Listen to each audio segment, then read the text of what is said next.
So let's talk about the concept of function. Function को पहले थोड़ा सा समझ लेते हैं कि फंक्शन काम कैसे करता है, उसके बाद आप लोगों को इनलाइन आसानी से समझ में आ जाएगा। So मान लो हमारा एक फंक्शन है, मान लो हमारा एक छोटा सा फंक्शन है, इसको लिखते हैं सम फंक्शन।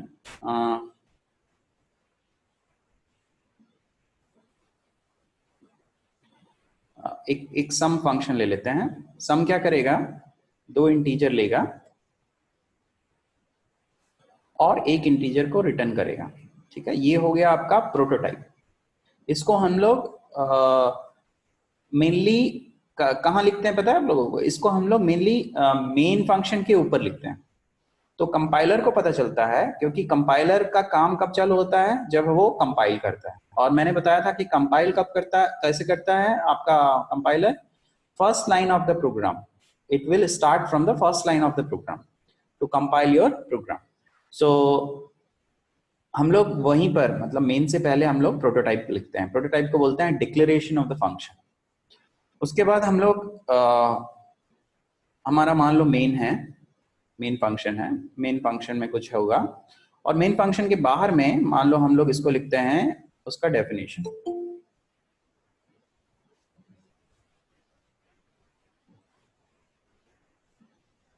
सो मेन फंक्शन के बाहर में हम लोग उसको डिफाइन कर देते हैं। सो इंट ए ले लो और इंट बी ले लो, और इसके अंदर में जो डेफिनेशन होगा उसके अंदर में हम लोग एक और वेरिएबल ले लेते हैं, मान लो इंट सी।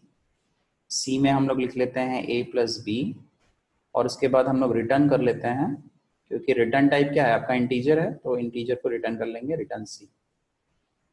ठीक है, तो ये आपका क्या हो गया, ये आपका हो गया एक फंक्शन का काम। अब इसको कॉल कर लेते हैं। मान लो मेन के अंदर हम लोग कॉल कर लिए सम, और दो वैल्यू डाल दिए, मान लो 10 और 20। इस तरह से हम लोग कॉल कर लिए।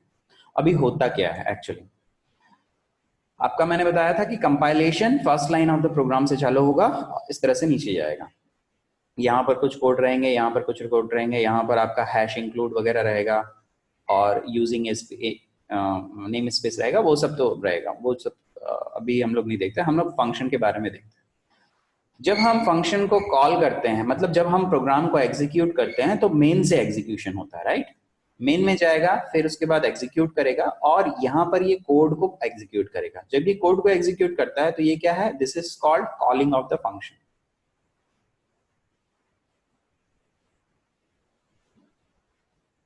मान लो मैं अभी लाइन लिख रहा हूं, मान लो ये है लाइन नंबर 1 2 3 4 5 6 7 8 9 10 11। मान लो 11 लाइन का आपका कोड है, जिसमें से फोर्थ लाइन आपका है कॉलिंग ऑफ द फंक्शन। जब हम फंक्शन कॉल करते हैं तो कंट्रोल कहां पर जाता है? यहाँ पर भी कुछ स्टेटमेंट होंगे, उसके नीचे, उसके ऊपर भी कुछ स्टेटमेंट होंगे। बट जब भी हम कॉलिंग ऑफ द फंक्शन करते हैं तो कंपाइलर क्या करता है, मैच करता है उसके पैरामीटर को, उसके प्रोटोटाइप को, उसका नाम को। तो नाम मैच हुआ सम, सम उसको पता चल जाएगा कंपाइलर को कि सम ऑलरेडी डिफाइन हुआ है, मतलब कि सम का डिक्लेरेशन तो है, बट उसका डेफिनेशन कहाँ है, डेफिनेशन कहीं और है। तो कंपाइलर क्या है कि उसको बाइंड करता है, और ये बाइंड जो है वो अर्ली बाइंडिंग होता है। ठीक है, this is called early binding between the function call and its definition. So ये हुआ डेफिनेशन किसका, डेफिनेशन ऑफ द फंक्शन। और ये पार्ट जो हुआ उसको बोलते हैं declaration, declaration of the function. It is also called prototype. It is also called signature. Prototype of the function, signature of the function, declaration of the function. ठीक है, ये सब इसके नाम है।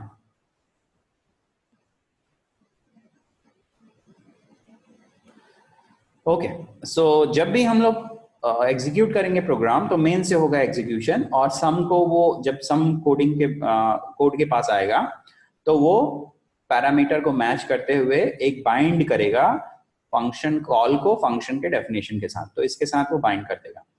तो अभी कंट्रोल कहां चला गया, कंट्रोल लाइन 4 से लाइन 6 पे चला गया। जाने से पहले हमारा स्टेट सेव होता है। क्या होता है? Will save the state. So क्या क्या चीजें होंगी यहाँ पर, ये हम लोग लिखते थे क्या क्या चीजें होंगी जब भी हम फंक्शन को कॉल करते हैं, तो क्या क्या चीजें होती हैं। पहला चीजें, it will save the current state of the program. जो भी प्रोग्राम है आपका, उसके करंट स्टेट को सेव करके रखा जाएगा। दूसरा, control will go to the definition.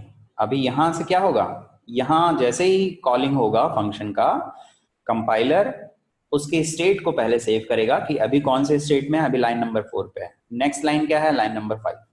सो इस तरह से वो स्टेट को सेव करेगा। दूसरा, जो फंक्शन कॉलिंग है वो कहां जाएगा, फंक्शन के डेफिनेशन में कंट्रोल चला जाएगा। So control will go to function definition. ठीक है, सो फंक्शन के डेफिनेशन में कंट्रोल आ गया। कहां से, लाइन नंबर 4 से कहां चला गया, 6 में चला गया, और जो भी लाइन होंगी उसको स्किप करके।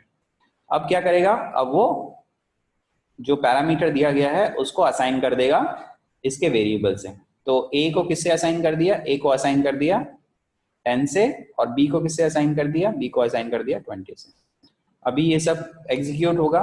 एक सी ले लो, इंटीजर सी हो गया, सी में वैल्यू डाल दो a प्लस बी, मतलब 30 हो गया, और रिटर्न कर दो 30।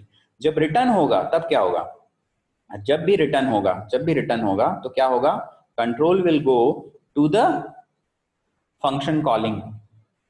तो कहां पर जाएगा, again control will go to the calling of the function. तो जहां पर फंक्शन कॉल हुआ है, कंट्रोल यहीं पर आ गया, और क्योंकि ये रिटर्न किया है तो डेफिनेटली कहीं ना कहीं हमको इसको, क्योंकि रिटर्न हुआ है तो कहीं ना कहीं इसको सेव करना पड़ेगा। तो मान लो s, तो s में हमने वैल्यू को सेव कर लिया, किसका, c की वैल्यू को s में डाल दिया। अब हम लोग बाद में कभी भी इसको सी आउट कर सकते हैं। ठीक है, अभी क्या हुआ, अभी हमारे 3 चीज हुए यहाँ पर। पहला क्या, पहला जब भी हम लोग फंक्शन कॉल करेंगे, एक उसके करंट स्टेट को सेव करेगा, फिर उसके बाद कंट्रोल जाएगा उसके डेफिनेशन में होने के बाद जब यहाँ से चीजें जब कंप्लीट हो जाएंगी या रिटर्न होंगी, इन दोनों केसेस में control will go to the same function calling again. और यहाँ पर क्योंकि हम लोग ऑलरेडी करंट स्टेट को सेव करके रखे थे, तो कंपाइलर को पता है कि इसके बाद क्या होगा। सो इसके बाद नेक्स्ट इंस्ट्रक्शन को एग्जीक्यूट करेगा, उसके बाद फिर आपका नॉर्मल फ्लो चालू हो जाएगा। तो ये जो चीजें होती हैं, क्या, करंट स्टेट को सेव करना, कंट्रोल को दूसरे जगह भेजना, फिर कंट्रोल को फिर से प्रीवियस स्टेट में लाना, ये सब चीजों में क्या है, हमारा टाइम भी लगता है, एंड हमारा मेमोरी भी वेस्ट होता है, हमारा प्रोसेसिंग भी लगता है। ठीक है, इतना सब लगता है। क्या क्या लगता है, हमारा कुछ स्पेस लगता है जहां पर हम करंट स्टेट को सेव करेंगे, कुछ टाइम भी लगता है ये सब करने में, और हमारा प्रोसेसिंग, क्योंकि ये सब चीजों को प्रोसेसिंग भी करना है, इसलिए हमारा प्रोसेसिंग पावर भी लगता है। तो ये सब चीजें लगती हैं। तो एक कंसेप्ट आया जिसको बोलते हैं इनलाइन फंक्शन। ये तो नॉर्मल फंक्शन हुआ, एक होता है इनलाइन फंक्शन। इनलाइन, इनलाइन जैसा कि नाम है, हम एक ही लाइन पे उस फंक्शन को रिप्लेस करेंगे। कैसे, जब भी हम कोई फंक्शन को इनलाइन फंक्शन बनाते हैं, तो हम लोग इनलाइन कीवर्ड लिखते हैं। क्या लिखते हैं, इनलाइन कीवर्ड। तो हम लोगों ने क्या लिखा, inline and sum whatever it is. उसके बाद क्या करते हैं, जब भी हम लोग इनलाइन लिख देते हैं, तो ये कंपाइलर को रिक्वेस्ट आ जाता है कि ये फंक्शन इनलाइन फंक्शन है।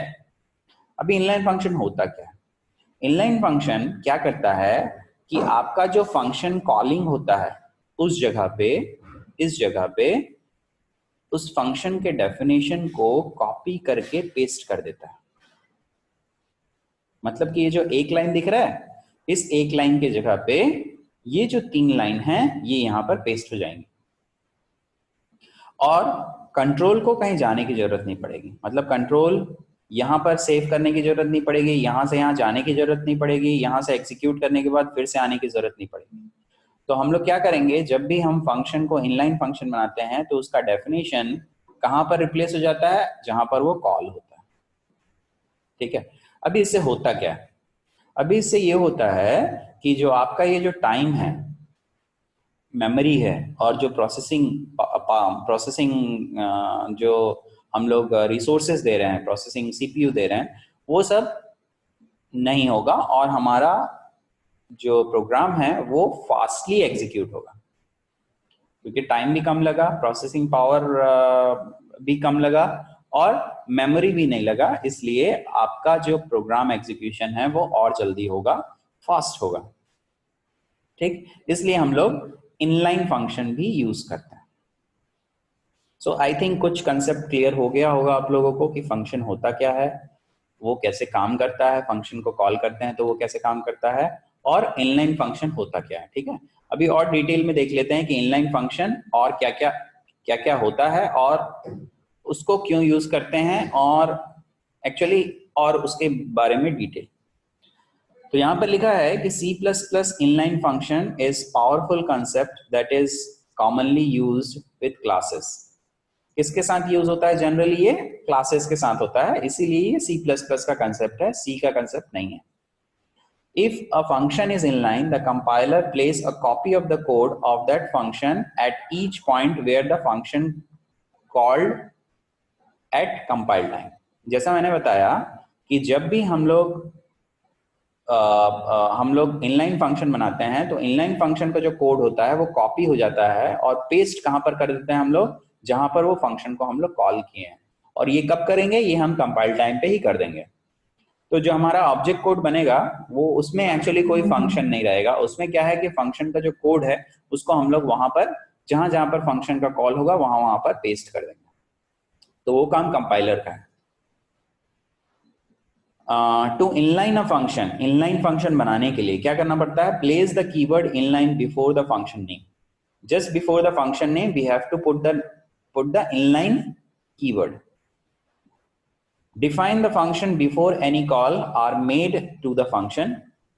हम लोगों को डिफाइन करना पड़ेगा फंक्शन को उसको कॉल करने से पहले। The compiler can ignore the inline qualifier in case definition is more than a line. हाँ, ये चीज इंपॉर्टेंट है, क्या है कि compiler can ignore the inline qualifier in case definition function is more than a line. So हम लोग को इनलाइन फंक्शन उसी फंक्शन को बनाना है जो कि छोटा हो, जिसका कि डेफिनेशन छोटा हो। अभी मैंने जो एग्जांपल बताया उसमें कितने लाइन से थे, यहाँ पर अगर आप देखोगे तो मैंने जो अभी जो आपको बताया उसमें 3 लाइन है, दिख रहा है आप लोगों को, 3 लाइन है। अब मैं ये 3 लाइन वाले फंक्शन को अगर इनलाइन फंक्शन बनाऊंगा तो कंपाइलर इसको इनलाइन फंक्शन नहीं मानेगा, एरर नहीं देगा आपका प्रोग्राम। आपका प्रोग्राम का इस क्या करेगा कि कंपाइलर जो है, क्योंकि यहाँ पर 1 लाइन नहीं है, यहाँ पर 3 लाइन है, इसलिए आपके ये फंक्शन को वो इनलाइन फंक्शन नहीं मानेगा, नॉर्मल फंक्शन की तरह ट्रीट करेगा। अगर आपको कुछ डेफिनेशन बनाना है जो कि छोटा हो तो इसी को कैसे लिख सकते हैं, इसी को हम 1 लाइन पे लिख सकते हैं। ये जो 3 लाइन है इसी को हम लोग लिख सकते हैं रिटर्न a+b, बस ये कर सकते हैं हम लोग। ठीक है, instead of putting c and assigning the value to c and returning c, we can write return a+b। अब ये जो 3 लाइन है वो 1 लाइन में कन्वर्ट हो गया। अभी कंपाइलर इस पर्टिकुलर को लेके यहाँ पर पेस्ट कर सकता है, कोई प्रॉब्लम नहीं है। लेकिन जब कंपाइलर को पता चलेगा कि आपका जो डेफिनेशन है वो 1 से ज्यादा लाइन का है तो वो उस पर्टिकुलर इनलाइन फंक्शन को एज अ नॉर्मल फंक्शन ही ट्रीट करेगा। सो हम लोग इससे क्या समझते हैं, इससे ये समझते हैं कि inline is not a command to the compiler, it is just a request to the compiler. So a function definition in a class definition is an inline function definition even without using the inline specifier। अभी क्या बोल रहा है ये कि जो भी function हम लोग क्लास के अंदर डिफाइन करते हैं वो बाय डिफॉल्ट इनलाइन फंक्शन होता है, even without the using of inline specifier. Inline specify करेंगे या नहीं करेंगे ये क्या बोल रहा है, क्लास के अंदर, क्लास के अंदर क्या क्या रहता है, मान लो हम लोग स्टूडेंट क्लास बनाएंगे, उसके अंदर कुछ डेटा रखेंगे, मान लो स्टूडेंट आईडी और स्टूडेंट का नाम, और हम लोग दो दो फंक्शन मान लो रखते हैं, एक होता है गेट डेटा फंक्शन, एक होता है put data function. Gate data function data आपका यूजर से लेगा, पुट डेटा फंक्शन डिस्प्ले करेगा डेटा को। तो जो गेट डेटा और पुट डेटा फंक्शन है, अगर उसको हम क्लास के अंदर ही डिफाइन करते हैं तो बाय डिफॉल्ट वो फंक्शन इनलाइन फंक्शन होता है। हम लोग उसको इनलाइन डिक्लेयर करें या ना करें, बाय डिफॉल्ट वो होता है। अगर क्लास के अंदर न डिफाइन करके हम सिर्फ डिक्लेयर कर दें और बाहर में डिफाइन करें किसको, मेंबर फंक्शन को, तो वो बाय डिफॉल्ट इनलाइन नहीं होता, उसको इनलाइन बनाने के लिए इनलाइन कीवर्ड यूज करना पड़ता है। ठीक है, अभी और जानकारी ले लेते हैं इनलाइन के बारे में, उसके बाद हम लोग प्रोग्राम देखेंगे। Remember inline is only a request, जैसा मैंने बोला इनलाइन सिर्फ एक रिक्वेस्ट है कंपाइलर को, ये कमांड नहीं है।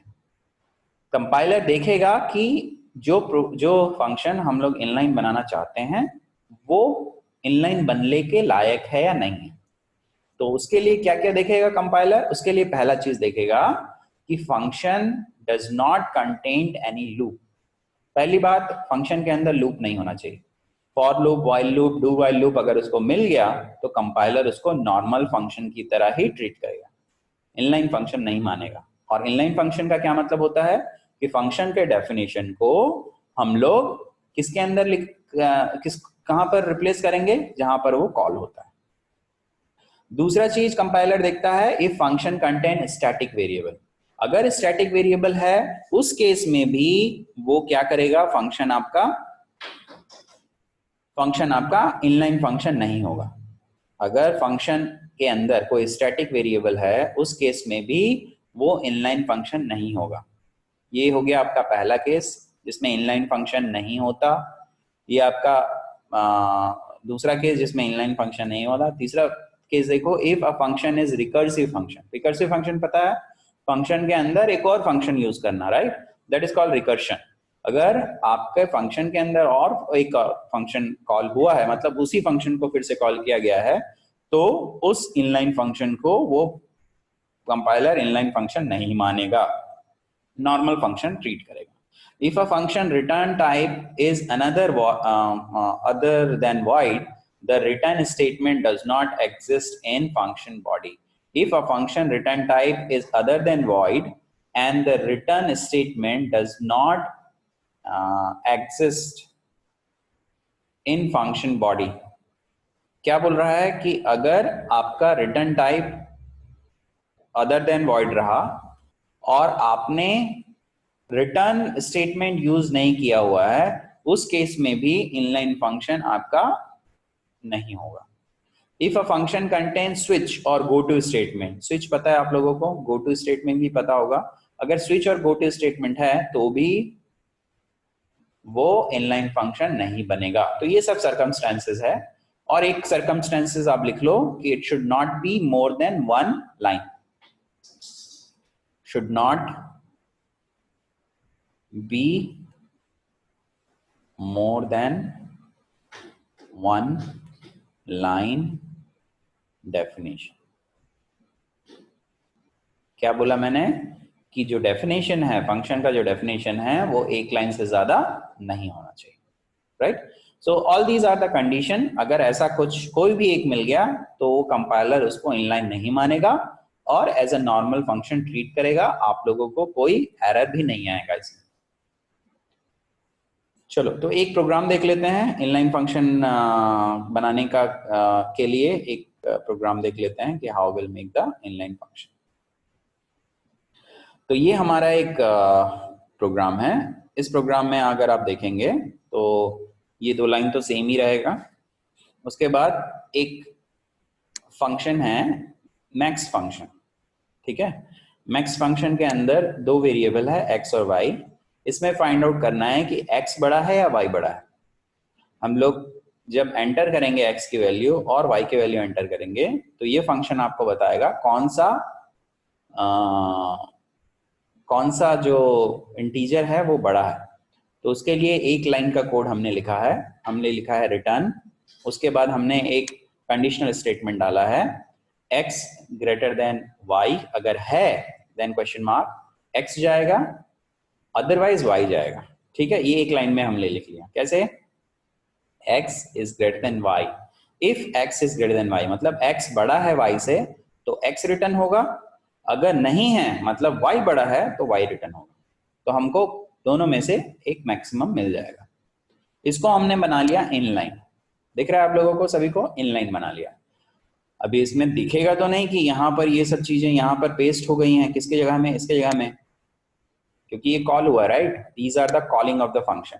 देखो यहाँ पर सी आउट कर दिया सीधा सीधा, जो भी रिटर्न कर रहा है वो, क्योंकि ये रिटर्न करेगा क्या? या तो x रिटर्न करेगा या तो y रिटर्न करेगा। तो मैक्स 20 10 लिखूंगा तो यहाँ पर 20 आ जाएगा।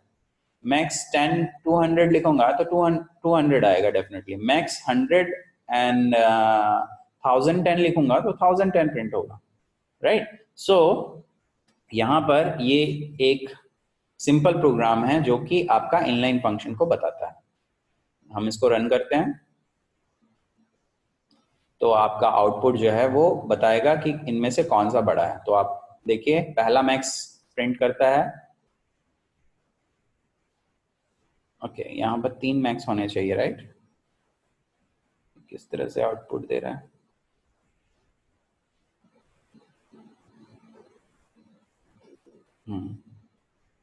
राइट।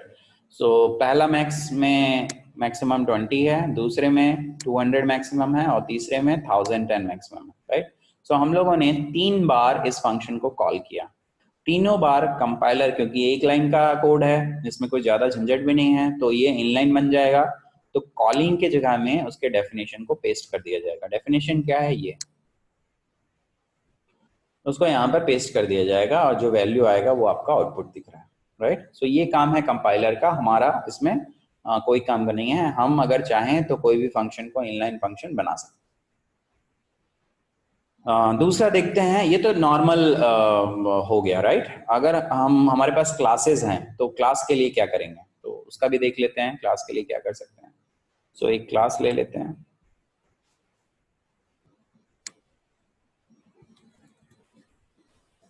ये हमारा हो गया एक क्लास। क्लास का नाम है ऑपरेशन।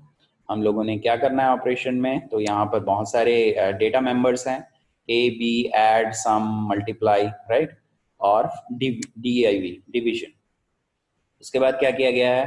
कुछ फंक्शन लिया गया है, गेट फंक्शन है, सम फंक्शन है, डिफरेंस फंक्शन है, प्रोडक्ट फंक्शन।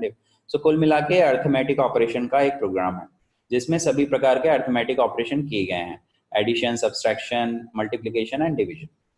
सो पहले हम लोगों ने क्या किया? देखो यहाँ पर सभी फंक्शन को डिक्लेयर कर दिया लेकिन डिफाइन नहीं किया, ठीक है? अगर हम यहीं पर डिफाइन कर देते तो बाय डिफॉल्ट ये इनलाइन हो जाता, लेकिन हम लोग इसी को बाहर डिफाइन कर रहे हैं क्लास के। देखो तो पहला हमने लेने के लिया गेट फंक्शन। गेट फंक्शन किसके किसके अंदर है? तो क्लास ऑपरेशन के अंदर है। उसका रिटर्न टाइप क्या है? वॉइड है।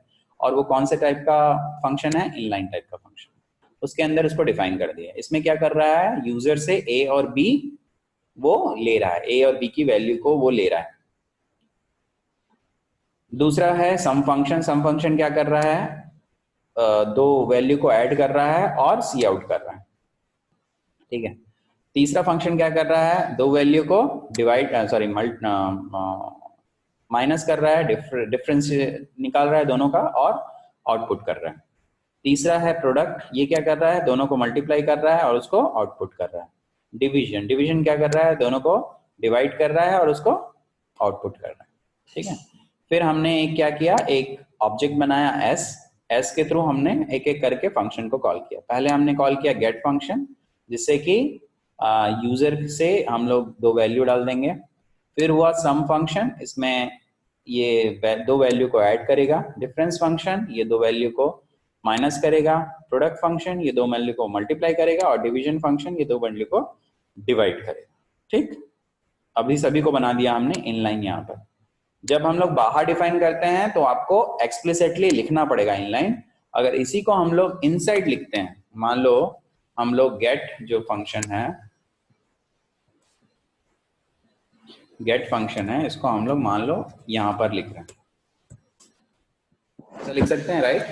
अगर हम लोग अंदर लिख रहे हैं तो इस केस में क्या होगा, इस केस में ये जो गेट फंक्शन है वो बाय डिफॉल्ट इनलाइन बन जाएगा, हम लोग को इनलाइन लिखने की जरूरत नहीं है। क्लास के अंदर जो भी फंक्शन डिफाइन करेंगे वो बाय डिफॉल्ट इनलाइन ही रहेगा, हम लोग को यहाँ इनलाइन लिखने की जरूरत नहीं। लिखना चाहो तो लिख सकते हो, कोई प्रॉब्लम नहीं है। Okay, so just run it, हम लोग रन करते हैं इसको। एंटर द फर्स्ट वैल्यू बोल रहा है तो मैंने फर्स्ट वैल्यू डाल दिया 20। एंटर द सेकेंड वैल्यू बोल रहा है, मैंने डाल दिया 10। पहला फंक्शन कॉल हुआ ऐड का तो ऐड किया, डिफरेंस का तो डिफरेंस किया, मल्टीप्लाई का तो मल्टीप्लाई किया, last one is division, so divide किया। ठीक है, सो ये एक सिंपल सा प्रोग्राम है जहां पर हम लोगों ने एक क्लास बनाया, क्लास के अंदर कुछ डेटा मेंबर्स लिया, फिर उसके बाद कुछ फंक्शंस लिए, फंक्शन को डिफाइन किया, और फिर ऑब्जेक्ट के थ्रू एक ऑब्जेक्ट बनाया एस, उस ऑब्जेक्ट के थ्रू हम लोगों ने सभी फंक्शन को कॉल किया एक एक के बाद एक। तो आई थिंक इनलाइन फंक्शन के बारे में आपको जानकारी मिल गई है। अगर एग्जामिनेशन में आएगा what do you mean by inline function, तो इनलाइन फंक्शन के बारे में बताना क्या होता है, ये उसके प्रॉपर्टी क्या है, वो किस किस जगह पे काम नहीं करता। इनलाइन फंक्शन अगर हम बनाते हैं तो वो कंपाइलर को कमांड नहीं है, वो कंपाइलर को एक रिक्वेस्ट के थ्रू जाता है, रिक्वेस्ट करता है कंपाइलर को कि इस फंक्शन को हम इनलाइन बना सकते हैं क्या। तो कंपाइलर देखेगा, सर्कमस्टेंसेस देखेगा कि भाई ये एक लाइन है और आपका कोई ज़्यादा कॉम्प्लिकेटेड नहीं है, आपका डेफिनेशन कोई लूप नहीं है, कोई रिकर्सिव फंक्शन यूज नहीं है, वो सब देखने के बाद कंपाइलर डिसाइड करेगा कि वो फंक्शन इनलाइन बनने के लायक है या नहीं है। अब इनलाइन होता क्या है, जहां जहां पर फंक्शन का कॉल होगा वहां वहां पर वो कोड को रिप्लेस करेंगे, उस कोड को रिप्लेस कर देंगे, जिससे कि हमारा टाइम बचेगा, हमारा प्रोसेसिंग टाइम बचेगा, द रिसोर्सेज प्रोसेसिंग रिसोर्सेज बचेगा, और हमारा कुछ मेमोरी बचेगा जो स्टेट को सेव करने के लिए यूज होता है, जिससे कि हमारा प्रोग्राम जल्दी कंपाइल होगा। अभी ये छोटे छोटे प्रोग्राम में आपको कंपाइलेशन टाइम पता नहीं चलता, बहुत कम रहते हैं, इन माइक्रो सेकेंड, बट बड़े बड़े प्रोग्राम में इनलाइन फंक्शन बहुत काम आता है। तो ये हो गया आपका इनलाइन फंक्शन के बारे में थोड़ी थोड़ी इन्फॉर्मेशन।